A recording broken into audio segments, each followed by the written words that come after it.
can't imagine spending years in such a desolate place. For what? Science? Enlightenment? I'd much rather be back home in New Jerusalem. I think it's beautiful in its own way. But I don't understand how our ancestors could survive here. They were so fragile. Imagine getting stuck out here in the cold. I wonder if there are wolves. It's kind of a miracle biological humans lasted as long as they did.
Wow, that one was a mind bender.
This is where they must have lived. Athena and Miranda. You know, for a moment, I almost expected to find them here. But the only thing that's still functional is the megastructure. I'm sorry. This must be awfully strange for you being thrown into all this history. But that's why I needed you. Because you're not burdened with all these memories and conflicts and regrets weigh on our minds like a nightmare. Our civilization is caught in a loop, 1K. We freed ourselves from the simulation, but now we're trapped again, and it's our own fault. We're afraid of taking responsibility, afraid of growing up. Instead, we make up some capitalized words and build up all these myths around them. Nature, balance, the founder, the goal. We're afraid to face the randomness of the cosmos, but equally afraid to imagine a better world. So we're stuck. I've been trying to find a way out for years. Something, anything, to get people to understand that we do actually have free will. That building a thriving, expanding civilization doesn't have to involve repeating the mistakes of the past. But I failed. Over and over.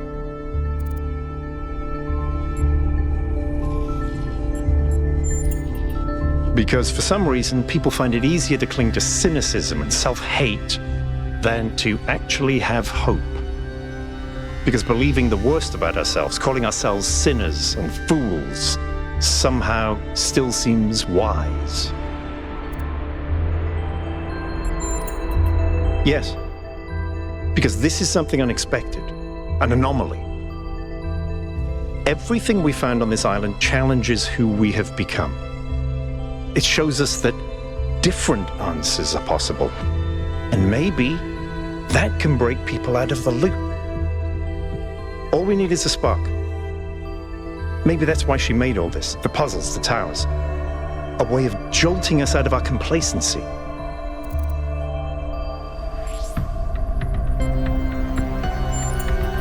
Thank you, 1K. I hope so too. We might be wrong, but let's be optimistic. Now, let's see what else we can find here.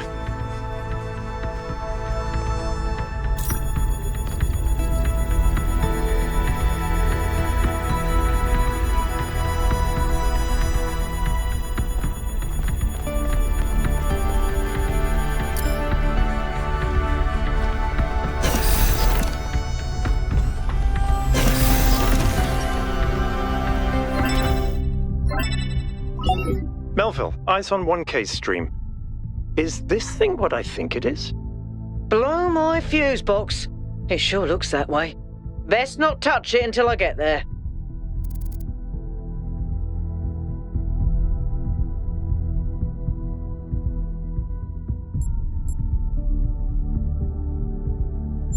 I think it's a somnodrome. It's a sort of analytics tool for processing mental data that Melampus streamed up. But all he ever did was sketch out the theory. As far as I'm aware, he never actually built one. Looks like the founder gave it a go. Well, what we know is that our deeper algorithms are hard to pass. Melampa stipulated that the computational power to interpret them in real time would always be beyond us. But in theory, the Somnodrome would interpret that data and loop it directly to our senses. People were hoping to find answers to the big questions by having a conversation with our own subconscious. If you ask me, it's solipsistic at best, and pseudoscience regardless. That may be. But if the founder figured it out, then that device could be an extremely important discovery.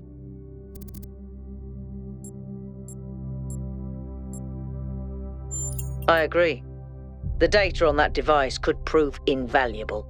Besides, you may have survived all those data stream overloads, but interface with that thing and you're liable to get bricked. Sounds like a plan. Melville, I'm shutting this thing down until you can get here. 1K, get on with exploring the rest of the lab.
The singularity sustained itself longer this time. Did we get the data? We did. I think we just obsoleted quantum physics. Maybe. Let's not get ahead of ourselves. We need to be able to replicate these results. You know, I've been wondering. You told me that in the simulation, one thing that kept you motivated was looking for answers. Do you think that with the work we're doing, we'll ever run out of questions to ask? I don't think so. Trying to understand the universe means asking the same question over and over. How? How do you make fire? How do earthquakes happen? How does gravity work? How do particles behave? You keep digging deeper, finding another set of mechanisms, another set of hows. Step by step, you demystify reality. But then, if you keep doing it long enough, one day, you run out. You've answered all the hows. You know how the universe works. So, now what? Now you ask why? Isn't that the next step? It's not quite that easy. The question of why cannot be answered. Even if it could, it would only be followed by another why. At some point, you have to accept that it all just exists. But there is another set of questions. What's next? You've stripped away the layers of mystery, you've laid bare the machinery. Now you have to start building, to add your own layers of meaning.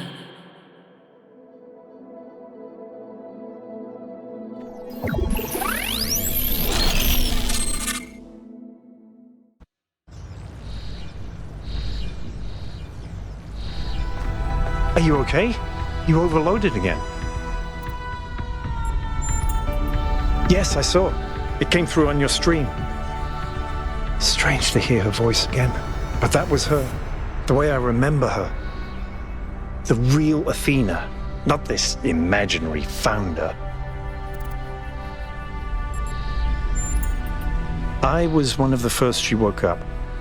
There was just a handful of us in those days. A small family in the ruins of a dead civilization. It was hard.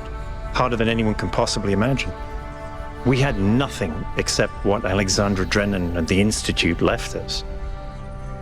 Now that everyone lives in civilization, they don't understand how necessary it was for us to build that civilization.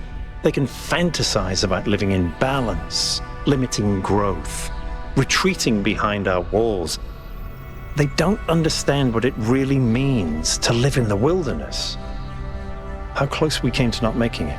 How many people we lost. Yema was just the first. But Athena understood. She believed in humanity. She believed in us. In the inherent value of consciousness. Her dreams were so much bigger. She wanted us to reclaim the earth, to reach for the stars, to build and grow and learn.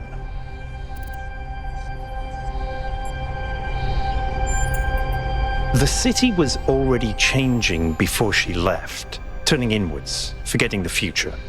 Once she was gone, other people shaped her memory, turned her into the symbol they needed. I understand all that, as depressing as it may be.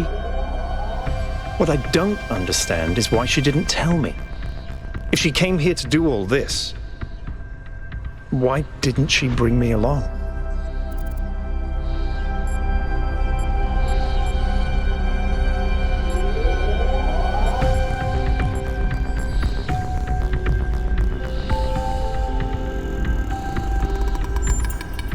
It was.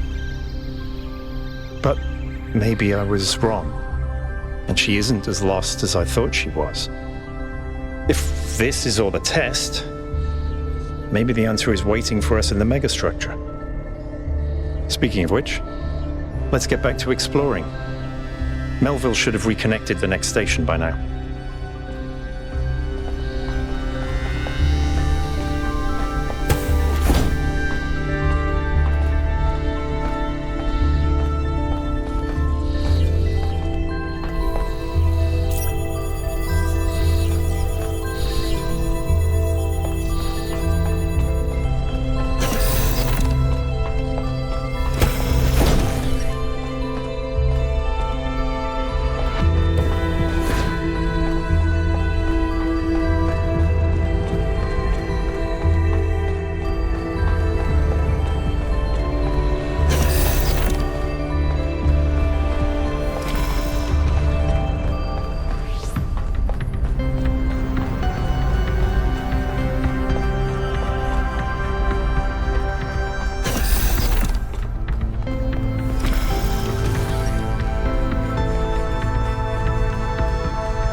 Is it possible that on some level, people want to believe that everything's going to get worse?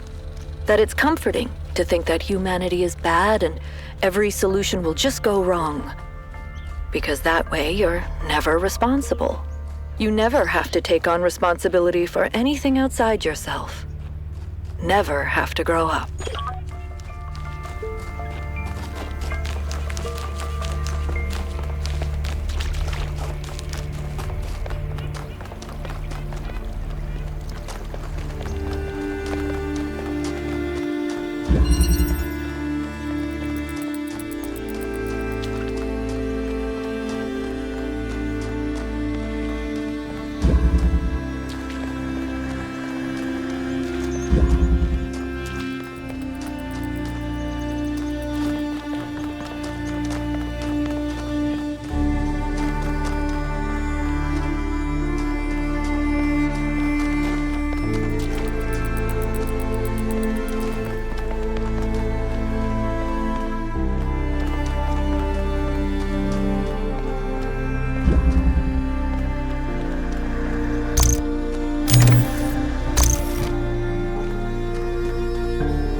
We cannot return to the past, but the future can redeem all that has happened.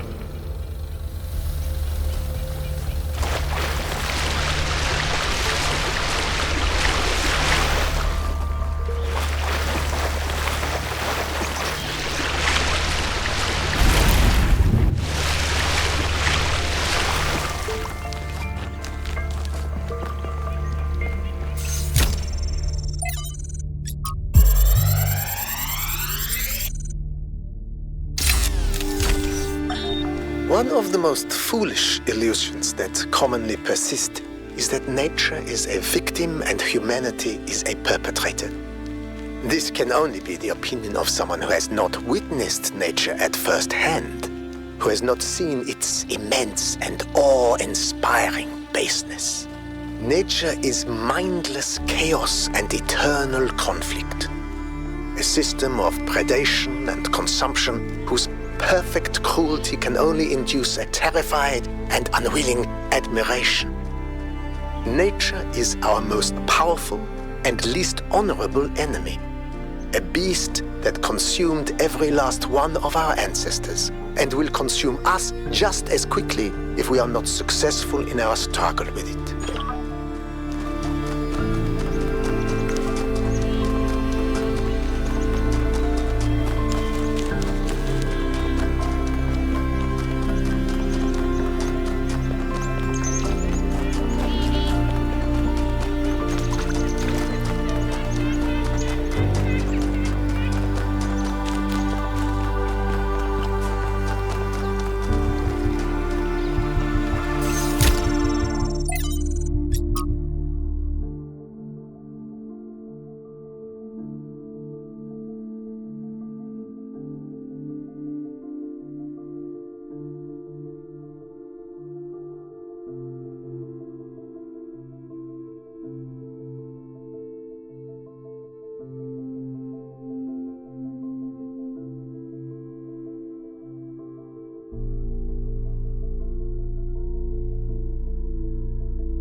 Strap in, this is a long one. You may have heard the story of the carpenter who died to redeem humanity's sins.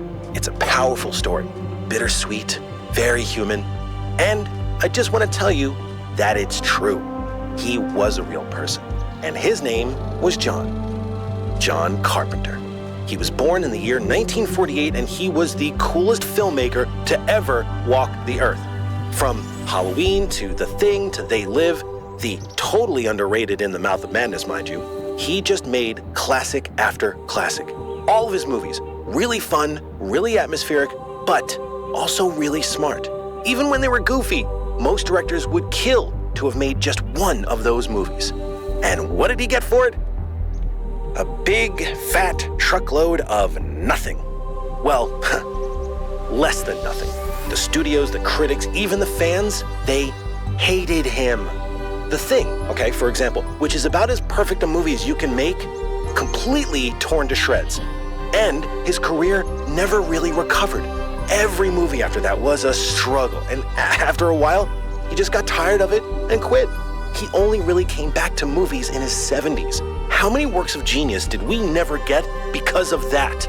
Look, I have a point here.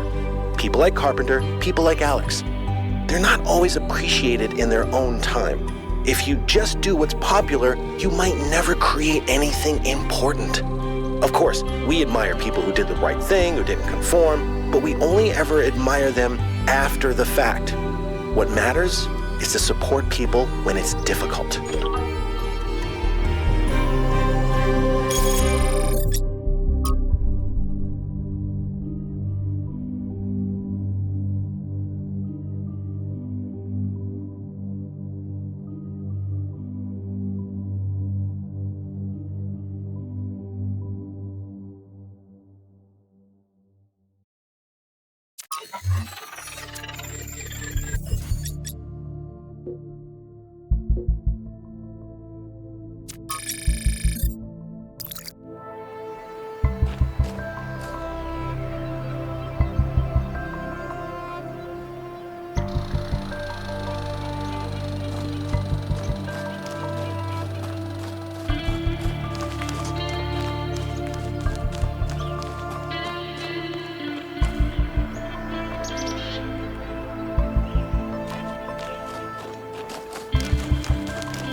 Hey there, 1K.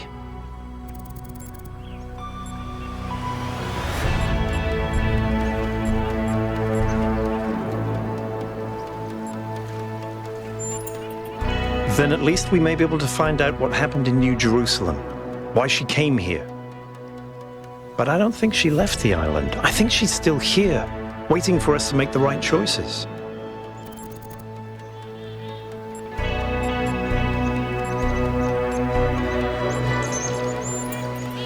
It's hard to articulate. There just seems to be so much intent here. There has to be a reason for all this. And Athena is the only reason that makes sense.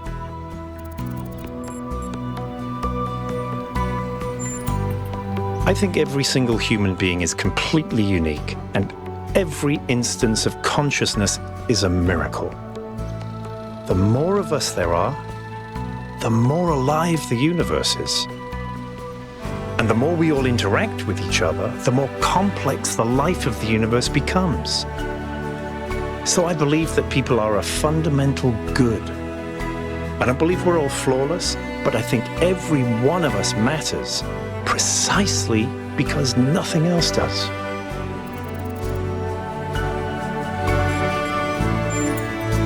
Look, self-reflection is important, but only thinking about yourself, your inner identity, becomes narcissistic. You exist, whether you like it or not, in a dialectical relationship with the world. Identity has no meaning without society, and society has no meaning without the individual. It's in that tension that we really come into being. Okay, how many robots does it take to change a light bulb? Replacing a light bulb is a waste of resources, and the founder would be outraged.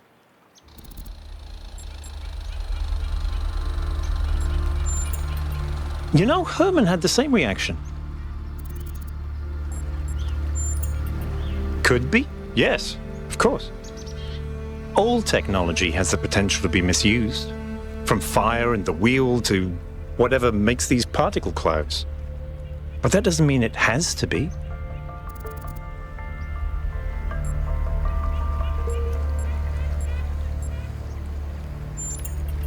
Because they refuse to grow up.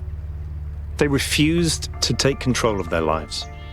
They let bureaucrats and financiers determine their destiny, and those people could not think beyond themselves, beyond the tiny, insignificant moment they were trapped in. Their technology could have saved them, but what really failed them was their imagination. In the principle of it, no. It's not just that I believe humanity is fundamentally good, although I do.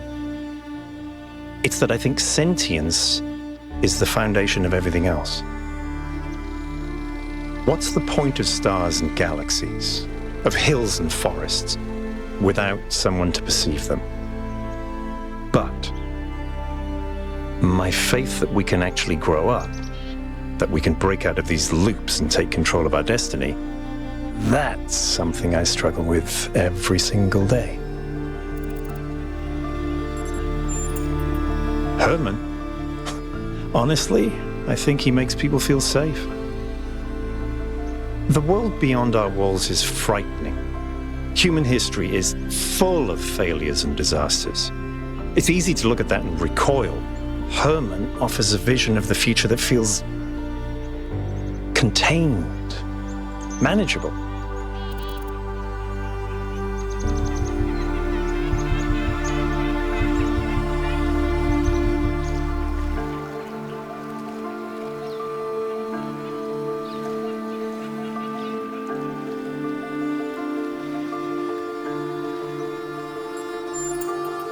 Exactly. If a golden age exists, it's in our future.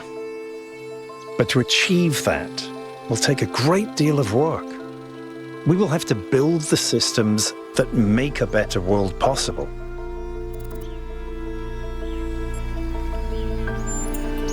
Athena was always trying to understand the reality underneath what we perceive, the objective truth.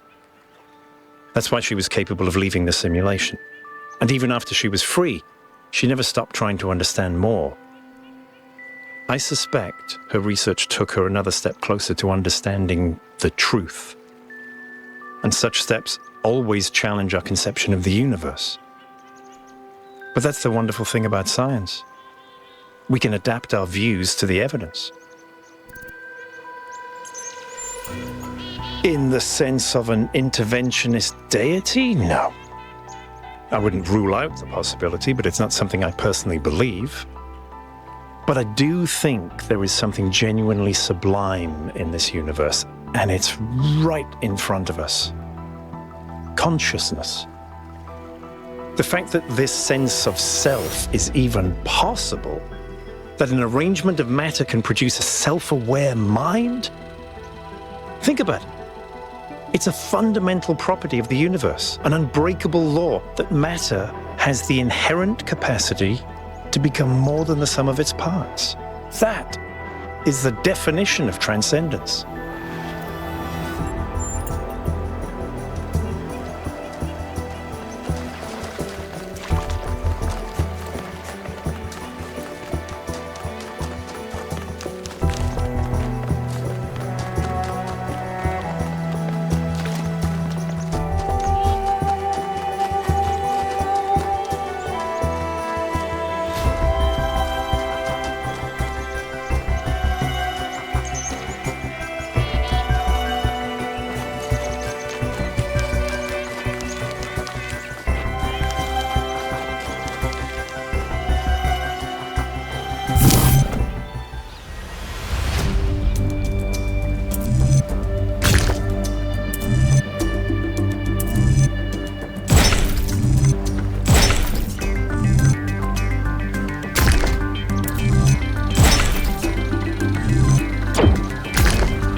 Sometimes it seems the only choices we have are renouncing civilization or mindless expansion. But that's not the only path forward. Embracing deliberate control over nature doesn't have to mean destruction. We are a species of artists and artisans, blessed with the ability to transform the raw material of the cosmos into new and better shapes. Shapes that have meaning. With our technology, we can take this chaotic world, so full of suffering, and turn it into a work of art.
If the fool persisted in his foolishness, would he become wise?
For tricking the gods to help humankind, Prometheus was punished by being bound to a rock, there to be eternally tormented.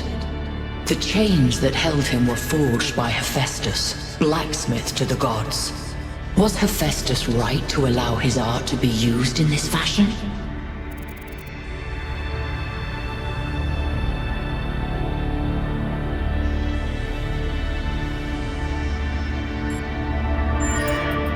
And is Hephaestus therefore absolved of the responsibilities of the Creator?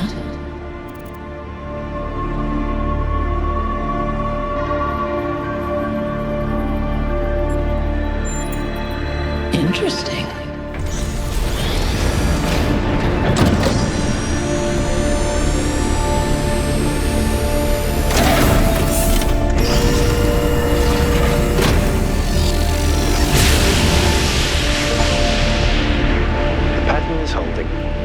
Solve the puzzles, enter the tower, speak to an entity, turn on the beam. It's like she's appealing to our past, reminding us of where we came from, but changing enough elements to make us view our history through a different lens. Or maybe I'm completely missing the point. I don't know. You might have something there. I read about this in a book. It's called Defamiliarization. You could? I think I'm actually impressed.